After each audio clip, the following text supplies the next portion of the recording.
के बड़ा किया।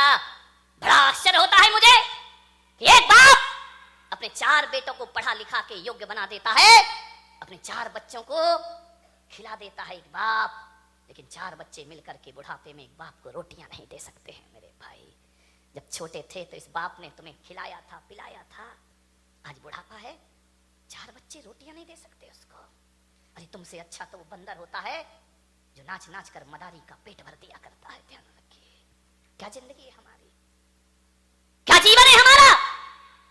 अपने ही घर में परायेपन का बोध, ऐसे रहते हैं जैसे पड़ोसी के घर में रह रहे हो। कल तक जहां हुकूमत चलती थी, आज 2 रोटी का भी इंतजार करना पड़ता है। मान्यवर, माँ बाप अपने बच्चों की जुबान नहीं दे सकते किसी को। क्या हालात बना दिए हैं कि बुढ़ापे में माँ बाप बच्चों के सामने चुपचाप हाथ बांधे खड़े रहते हैं। ध्यान रखिए, उनके पास कुछ नहीं है। उस बूढ़े बाप को बहुएं पसंद नहीं करती थी, फूटी आंख नहीं सुहाता बूढ़ा उनको, बड़ी परेशान हो गई बहुएं। बूढ़े बाप ने देखा, यार इन बच्चों को मैंने पाला पोसा बड़ा किया, अब विचार तो करो एक बार। माँ बाप की तपस्याएं, मैं संत हूं, मैं दिगंबर संत हूं, लेकिन आज मैं आपके सामने कह रहा हूं कि 23 साल हो गए मुझे सन्यास में रहते रहते, लेकिन मैं विश्वास के साथ कहता हूं कि 23 साल में जितनी तपस्या मैंने नहीं की होगी, उससे ज्यादा तपस्या मेरी माँ ने मुझे पालने में की होगी। क्या पाते हो तुम अपनी जिंदगी में, माँ बाप के एहसान। बड़ा आश्चर्य होता है कि जिस माँ ने 9 महीने तुम्हें कोख में रखा, बुढ़ापे में उसको कमरे में नहीं रख सकते हो तुम। ध्यान रखिए, जिस माँ ने आंचल का दूध पिलाया, उस माँ को मटके का पानी नहीं पिला सकते हो। जिस माँ ने, विचार करिए, आज जो तुम बोल रहे हो, अरे बेकार है वो औलाद जो अपने बाप को चुप कहती हो। ध्यान रखिए, कैसी औलाद है। माँ बाप कुछ बोलते हैं तो बच्चा कहता है आप चुप रहिए। अरे जीभ गल के गिर जाना चाहिए आपकी, माँ बाप को कहते हो चुप रहिए। जिसने बोलना सिखाया, जब तुम पैदा हुए थे तुम्हें तो बोलना भी नहीं आता था। बताइए सबसे पहले बोलना किसने सिखाया था? इस माँ बाप ने। और इसी दिन के लिए सिखाया था कि जब तू बोलना सीख जाए तो हमें कहना कि तुम चुप रहो। ध्यान रखिए मान्यवर, माँ बाप के एहसानों से मुक्त नहीं हो सकते कभी। जब तुम्हें चलते नहीं बनता था ना, किसने चलना सिखाया था? बताइए, उंगली पकड़ के किसने चलना सिखाया था? इस माँ ने सिखाया था, इस पिता ने सिखाया था। ये तुम्हारे लिए घोड़ा बना था, तुम उसकी पीठ पर सवार हुए थे। कितना खुश होता था वो बाप जब तुम पहली बार चलना सीखे थे। चलते थे, गिर जाते थे, चलते थे, जैसे ही गिरने लगते थे पापा आकर पकड़ लिया करते थे। एक बात तो बता दो युवाओं से मेरा निवेदन है, जब तुमसे चलते नहीं बनता था तो माँ बाप ने उंगली पकड़ी थी, और आज उनसे चलते नहीं बनता तो तुम उनका हाथ नहीं पकड़ सकते हो। तुम्हें उनका हाथ पकड़ने में शर्म आती है, तुम्हें गाड़ी में बिठा के मंदिर ले जाने में शर्म आती है, तुम्हें शर्म आती है अपने माँ बाप को सहारा देने में। वाह रे इंसान, विचार करिए। याद है तुम्हें जब बचपन में स्कूल जाते थे तो माँ क्या करती थी? तुम्हारे टिफिन में 2 रोटी रखती थी। बेटा पढ़ाई भी करना, भूख लगे तो ये रोटियां खा लेना। स्कूल में रहने के बाद भी माँ तुम्हारा ख्याल रखती थी। और जब स्कूल जाते थे तो माँ पिता 1 रुपया 2 रुपया तुम्हारी जेब में डाल दिया करता था। विचार करो आप कि जिस माँ ने टिफिन में 2 रोटियां रखी हैं, बुढ़ापे में आज उस माँ की थाली में 2 रोटी नहीं है। और जिस बाप ने जेब में पैसे डाले थे, आज वो बाप बिना पैसे के घर में जिंदगी जी रहा है, एक एक पैसे को तरसता है, उसे शर्म आती है अपनी औलाद से पैसा मांगने में। एक बात तो बता दो युवाओं से मेरा निवेदन है कि बचपन में तुमने पिता की जेब से पैसे निकाले थे तो पिता तो गुस्सा नहीं हुए थे ना? पिता तो सोचते थे बच्चा है, निकाल लिया, खर्च करेगा, कोई बात नहीं है। बचपन में पिता के जेब से पैसे निकालते तब पिता को गुस्सा नहीं आया, और आज बुढ़ापे में बाप यदि तुम्हारी जेब से पैसा निकाले तो तुम्हें गुस्सा क्यों आता है? मैं आपसे पूछना चाहता हूं, युवाओं से मेरा प्रश्न है, आज आपको गुस्सा क्यों आता है? आज पिता को इजाजत क्यों लेना पड़ती है? एक बात आपसे निवेदन करने जा रहा हूं मान्यवर, जब तुम छोटे थे ना, ये वही बाप है, तुम्हारे घर में एक चिड़िया आती थी। तुम बचपन में छोटे में पूछते थे पापा ये क्या है? पापा कहते थे बेटा चिड़िया है। फिर थोड़ी देर बाद चिड़िया आती थी, पापा ये क्या है? बेटा ये चिड़िया है। फिर चिड़िया आई, पापा ये क्या है? तुमने 10 बार पूछा, बाप ने 10 बार बताया बेटा ये चिड़िया है। पापा को गुस्सा नहीं आया ना? और जब बुढ़ापे में एक बाप किसी बात को 2 बार पूछ लेता है तो आप कहते हो तुम्हें एक बार का समझ में नहीं आता है, बार बार पूछते रहते हो। कितनी बार समझाऊं तुमको?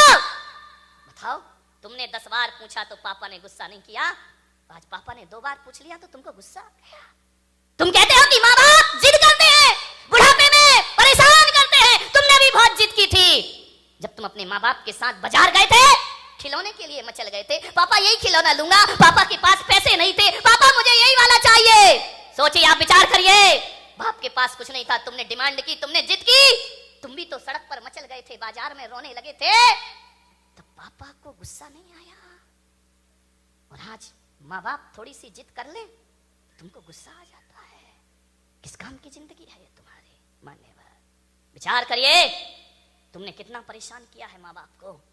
उस परेशानी का यदि 1% भी चुका सको तो माँ बाप खुशी से अपनी जिंदगी जी लेंगे। मेरे भाई, मैं आपसे निवेदन करता हूं, माँ बाप का सम्मान ना कर सको कोई बात नहीं है, ज्यादा उनका मान प्रतिष्ठा ना दे सको कोई बात नहीं, लेकिन मेरा आपसे आज एक निवेदन है, इज्जत ना दे सको कोई बात नहीं, मगर ऐसा तो करो कि माँ बाप इज्जत से उस घर में रह सके। ध्यान रखे, इतना तो कर सकते हो ना कि सम्मान की जिंदगी जी सके। वो क्या करते हैं हम माँ बाप के लिए?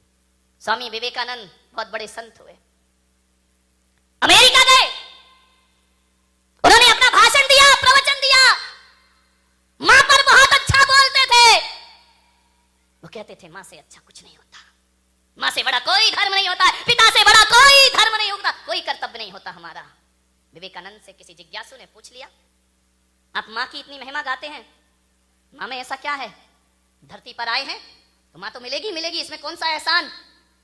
और हर माँ बाप पाल पोस के बड़ा करते हैं, कोई बड़ा काम नहीं कर दिया उन्होंने।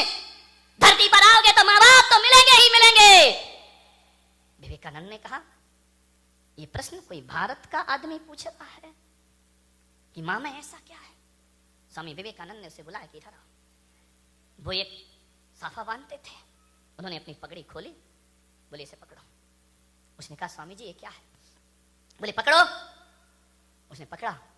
स्वामी विवेकानंद ने कहा कि जाओ मेरी सभागृह के बाहर 1 किलो का पत्थर पड़ा है, उसे उठा के लाओ। बोले स्वामी जी मुझे प्रश्न का उत्तर चाहिए, ये पत्थर में से नहीं उठेगा। बोले देख, माँ बाप के संदेह में उठा हुआ प्रश्न किसी पत्थर से कम नहीं हुआ करता है। और पत्थर का जवाब स्वामी विवेकानंद नहीं देते, पत्थर का जवाब पत्थर ही दिया करता है। जाओ और पत्थर उठा के लाओ। वो पत्थर उठा के लाया।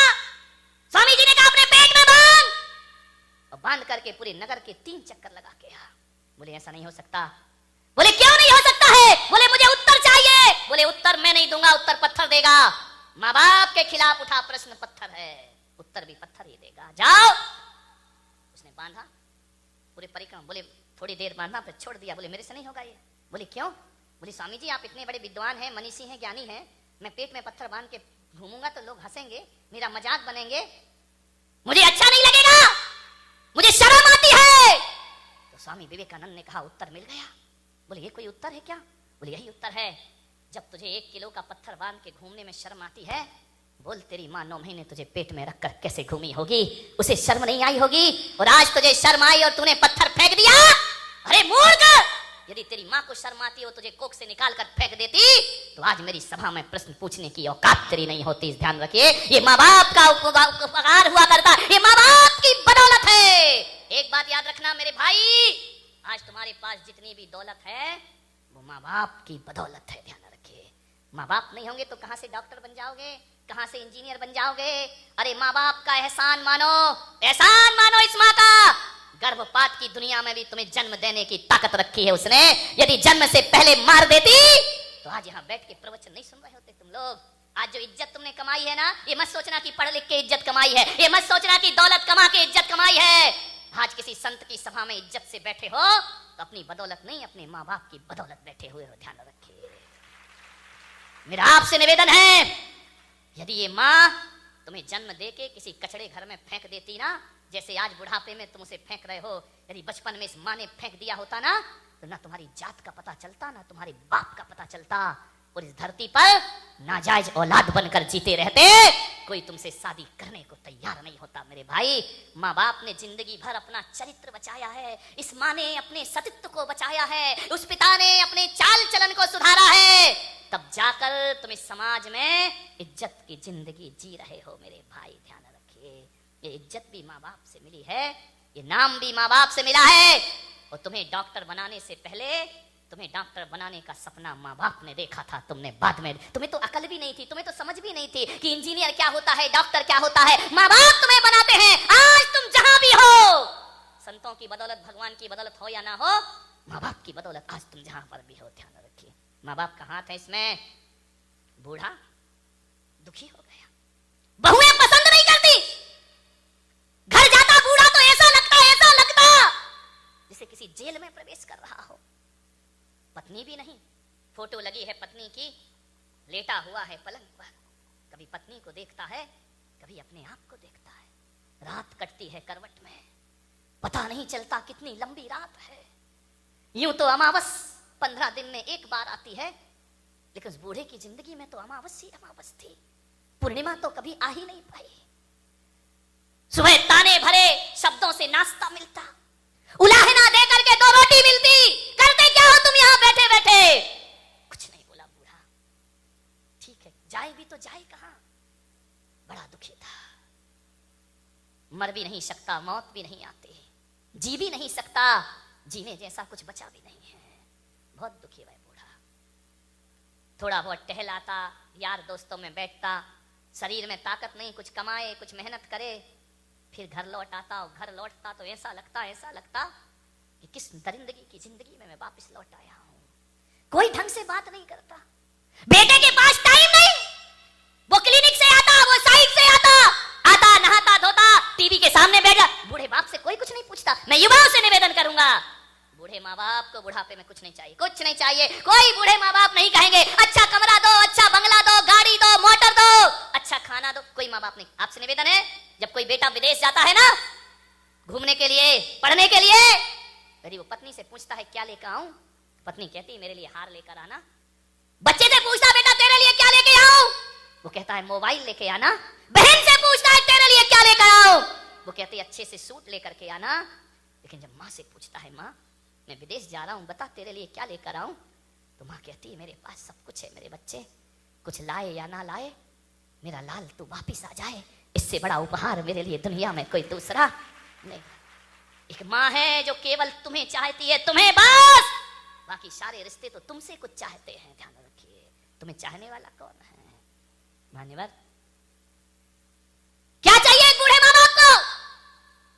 पत्नी डिमांड कर सकती है साड़ी की, आभूषण की, माँ बाप तो नहीं करते। कोई उन्हें अच्छा पहनना नहीं चाहिए, उन्हें अच्छा कपड़ा नहीं चाहिए, उन्हें तो सब जीवन जी लिया है। ध्यान रखना, लड़कों से मेरा निवेदन है, बूढ़े माँ बाप को केवल प्रेम के 2 शब्द चाहिए। रूखी रोटी दे देना, ऑफिस से दुकान से जब भी लौटो 2 मिनट अपने माँ बाप के पास जरूर बैठना, उनका हाल चाल पूछ लेना, समस्या का समाधान कर पाओ या ना कर पाओ, 2 शब्द प्यार के बोलना कि पापा जी कोई तकलीफ तो नहीं है ना, कोई कष्ट तो नहीं है ना, आपकी तबीयत ठीक है ना, बस इतना बोल दो। ध्यान रखिए, कुछ नहीं चाहिए माँ बाप को। एक माँ को इतना ही तो सुनना है कि माँ से इतना बोल दे बेटा कि मम्मी तू ठीक है ना।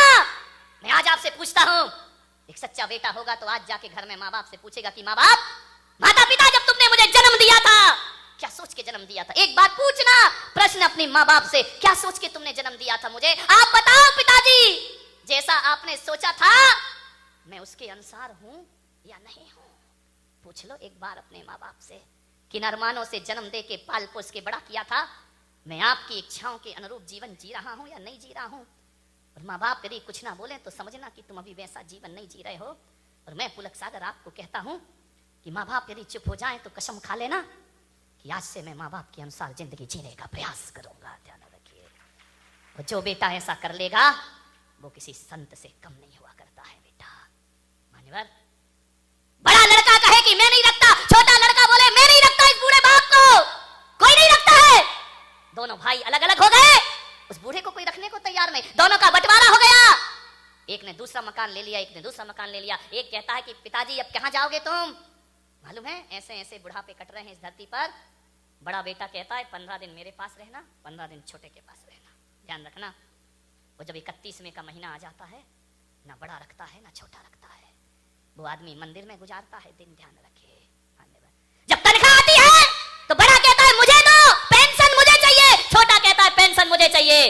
बाप की दौलत सबको चाहिए, बाप किसी को नहीं चाहिए। ध्यान रखिए मान्यवर, यही राम राज्य है, यही भगवान महावीर का देश है, यही रामकृष्ण का देश है। जिस कृष्ण की पूजा करते हो उसने एक माँ नहीं दो दो माँ को जगत पूज्य बना दिया।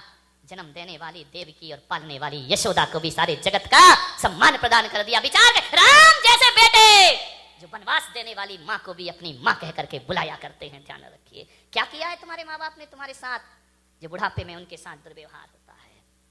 मानिए बसाओ घर, उजाड़ो मत, थोड़ी सी समझ रखो, समझदारी रखो। आप भी माँ बाप बनेंगे, आपकी भी औलाद होगी। जो दिन बूढ़े माँ बाप को दिखा रहे वो दिन तुम्हें भी देखना पड़ेंगे। ध्यान रखिए मान्यवर, क्या हो जाता है बचपन में दो भाई लड़ते हैं माँ बाप के सामने, तो छोटे थे ना जब तुम लड़ते थे दोनों भाई, कहते थे मम्मी मेरी है, मम्मी मेरी है, मम्मी मेरी है। छोटा कहता था नहीं चल है, मम्मी मेरी है। छोटे थे तो कहते थे माँ मेरी है, माँ मेरी है, माँ मेरी है।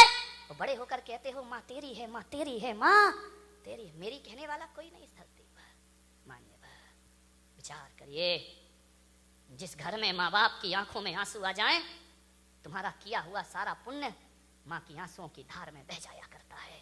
कितना भी दान कर लो, कितना भी पुण्य कर लो, कितना भी धर्म कमा लो, माँ बाप की आंखों में आंसू आ गए, सारा पुण्य बह जाएगा तुम्हारे माँ बाप के साथ। ध्यान रखना, सब खत्म हो जाएगा। जो कुछ भी है माँ बाप की बदौलत है तुम्हारे घर में। उजड़ जाती है दुनिया माँ बाप के बिना। आज तुम्हें माँ बाप की कीमत नहीं मालूम, उनसे पूछो जिनके माँ बाप नहीं हैं, जार जार रोते हैं, उन्हें याद करके ध्यान रखिए। मान्यवर बहुत कीमती होते हैं माता पिता, बहुत बड़ी तपस्या होती है उनकी। एक दिन झगड़ा हुआ, इतना झगड़ा, इतना झगड़ा, इतना झगड़ा, बेचारा बूढ़ा बीमार हो गया, खांस रहा था, खकार रहा था। बहू, बड़ी बहू और बेटे में झगड़ा हो गया। बहू ने कहा देखो जी ये तुम्हारे पिताजी से बहुत परेशान हूं मैं। पिता के कान में शब्द पड़े, लेटा है बाप दूसरे कमरे में। लड़के ने कहा तो मैं कर क्या सकता हूं? बोले नहीं, किसी वृद्धाश्रम में छोड़ दिया जाए, व्यवस्था सब अपन कर देंगे, छोड़ दो इन्हें किसी वृद्धाश्रम में। बूढ़े के कान में शब्द पड़े। वो रात उसके जीवन की सबसे बुरी रात थी। वो अपने मकान को देखता है कि वही मकान है जिसे मैंने अपनी मेहनत से बनाया था, औलाद का 1 रुपया नहीं लिया था, ये तो छोटे छोटे थे, ये मकान मैंने बनाया था। और जब ये मकान बन रहा था मैं देखने आता था तो बड़ा बेटा कहता था ये कमरा मेरा होगा, छोटा कहता था ये मेरा होगा। पापा जी तुम्हारा कमरा सबसे अच्छा होना चाहिए। कहां गए वो बच्चे? आज अपने ही घर से कहा जा रहा है कि वृद्धाश्रम में इन्हें भेज दिया जाए। वाह रे इंसान, देख जिसके लिए सब कुछ बर्बाद किया, आज वो मकान तुझ पे हंस रहा है। पागल, न ढंग से जिया न ढंग से खाया, मेरे लिए सब कुछ करते रहा और आज मैं यहीं खड़ा हूं, तुझे मकान छोड़ के जाना पड़ रहा है। ध्यान रखिए। लड़के ने आंखें झुका ली। बोल बेटा क्या वजह है? मेरे पिताजी एक काम कर सकते हो, आपके रहने से इस घर में रोज कलह होती है, रोज झगड़े होते हैं। बाप समझ गया। बाप ने कहा बेटा आगे मत बोल, एक शब्द भी मत बोलना आगे, एक शब्द भी ये बाप बर्दाश्त ना कर पाएगा। तो जो कहने जा रहा है वो निर्णय मैंने पहले ही ले लिया है, रात ही मैंने निर्णय ले लिया है कि अब मुझे ये घर छोड़ देना चाहिए।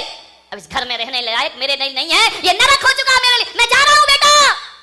बच्चे ने इतनी हिम्मत नहीं हुई कि पिताजी ऐसा मत करो। जाने लगा वो बूढ़ा। पोते को बहुत प्यार करता था, बच्चे से ज्यादा पोते पर मोह था। दौड़ा दौड़ा, दादाजी तुम मत जाओ, मैं तुम्हारे बिना नहीं रह सकता हूँ। लिपट गया दादाजी से आकर, दादाजी तुम मुझे छोड़कर मत जाओ, मैं कहां सोऊंगा, किसके साथ खेलूंगा, किससे बात, कौन मेरी डिमांड पूरी करेगा? दादाजी ने कहा बेटा, छाती से लगा लिया उस पोते को, मेरे बच्चे आज मेरा जाना बहुत जरूरी है, एक बात याद रख बेटे, अब मुझे जाने दे, ज्यादा मोह मत बढ़ा। उसने कहा दादाजी मैं तुम्हें नहीं जाने दूंगा। दरवाजे पर खड़ा हो गया। दादाजी ने कहा बेटा देख, तेरे मम्मी पापा को मेरा यहाँ रहना अच्छा नहीं लगता है, इसलिए मैं ये घर छोड़ करके मैं तुझसे मिलने आऊंगा। तू स्कूल जाएगा तो रास्ते में मिल लूंगा, सड़क पे मिल लूंगा। उस पोते ने कहा कि दादाजी चाहे कुछ भी हो जाए मैं तुम्हें जाने नहीं दूंगा। लेकिन बहू देख रही है, बहू ने बच्चे को घसीटा, चल अंदर। ज्यादा दादाजी दादाजी नहीं करना, जाने दो उनको। बच्चा दौड़ा दौड़ा गया दूसरे कमरे में। ठंडी के दिन थे, कड़कड़ाती ठंड। एक कंबल उठा के लाया। दादाजी आप कुछ नहीं ले जा रहे ना, ये कंबल ले जाओ, ये मेरी दादी का कंबल है, वो हरिद्वार गई थी तो वहां से खरीद के लाई थी, ये मेरे माँ बाप का नहीं है। माँ ने कहा चल दे दे कंबल, क्या बिगड़ता, इससे अच्छा कंबल ले आएंगे। दादाजी के कंबल दिया पोते ने, उसने छाती से लगाया कंबल को। यही मिला उसे पूरी जिंदगी में, जिसके लिए मकान दुनिया सब कुछ बसाई, ये कंबल हाथ लगा है लास्ट में। क्या मिलता है इस आदमी को? कुछ नहीं। कंबल ले जाने लगा, पोता आया, बोले ठहरो दादाजी, ऐसे मत जाओ, आप जा रहे हैं, आपने मकान अपने बच्चे को दे दिया, ये सारा पैसा बहू को दे, मुझे क्या दिया आपने? अरे उसने कहा तू तो अभी बहुत प्यार कर रहा था बेटा, मेरे पास क्या है, ये माँ बाप तेरे हैं, ये मकान तेरा। नहीं दादाजी, आपसे मैं बहुत प्यार करता हूँ, थोड़ी निशानी मुझे आपकी चाहिए। क्या लेगा बच्चे मेरे से, मेरे पास कुछ नहीं है। कैंची लेकर आया, कंबल को आधा काट दिया। माँ ने कहा पागल, ये कंबल क्यों काटा है? ना तेरे काम का रहा, ना दादाजी के काम का रहा, दो टुकड़े कर दिए। बोले माँ मैं जानता हूं ये कंबल दादाजी के काम का तो नहीं रहा, लेकिन मेरे बहुत काम का है कंबल। बोले क्यों?